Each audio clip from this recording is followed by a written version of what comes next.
Press the bell icon on the YouTube app and never miss another update from the Habitat Studios.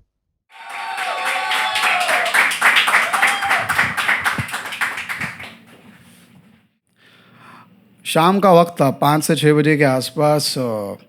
दफ्तर का काम ख़त्म करने के बाद ऑलमोस्ट नितिन और राकेश पानीपुरी के मज़े ले रहे थे। पानीपुरी वाले के स्टॉल का नाम था गोल्ड मेडलिस्ट पानीपुरी।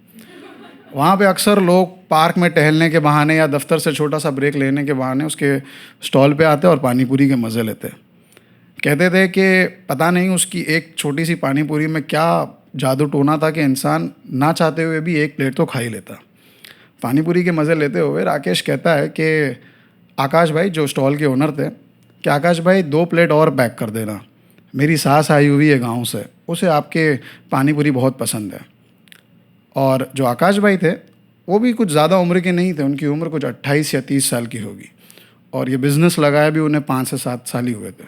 मगर हाथों में स्वाद ऐसा था कि इंसान हर बार सोचता था कि शायद पुश्तैनी कामकाज है या 20-25 सालों से ये दुकान है, क्योंकि ना चाहते हुए भी इंसान एक प्लेट खा जाए तो कुछ ना कुछ कमाल ही होगा।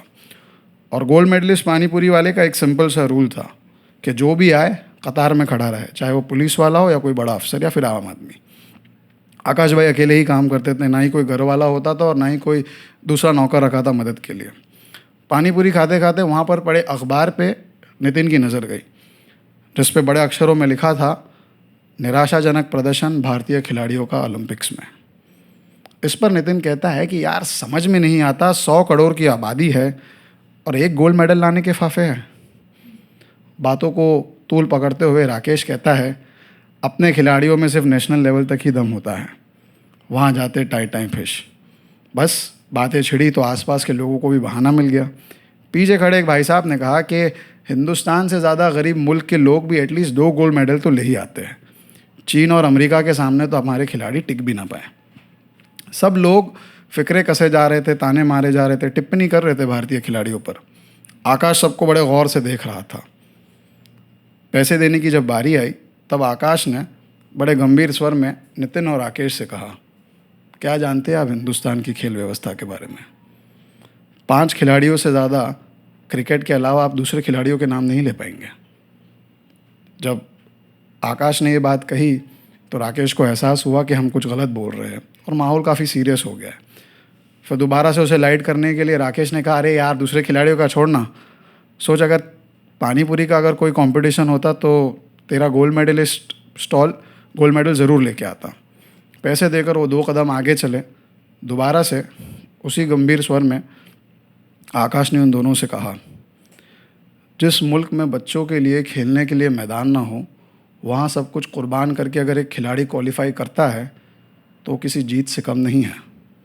और जिस चीन और अमेरिका के बारे में आप बात करते हैं, उनके समाज में खेल को शिक्षा का दर्जा दिया जाता है। हमारे यहाँ की तरह नहीं, पढ़ोगे लिखोगे तो बनोगे नवाब, खेलोगे कूदोगे तो बनेगे ख़राब। उसकी बातें तीखी थी, सटीक थी और बिल्कुल सही थी। किसी के पास कोई जवाब नहीं था और उस मोमेंट के बाद से किसी ने टिप्पणी भी नहीं की, किसी ने कोई फिक्रा भी नहीं कसा।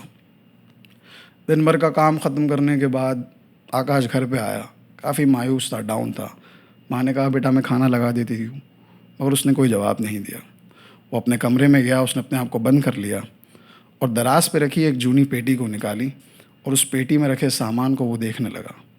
कुछ देर बाद उन मायूसी से भरी निगाहों में नाउमीदी का साला बहने लगा और एक बूंद उस पेटी में रखे पुराने अखबार पे गिरी, जिस पर लिखा हुआ था, आकाश खुराना बने हिंदुस्तान के पहले ओलंपिक क्वालीफायर।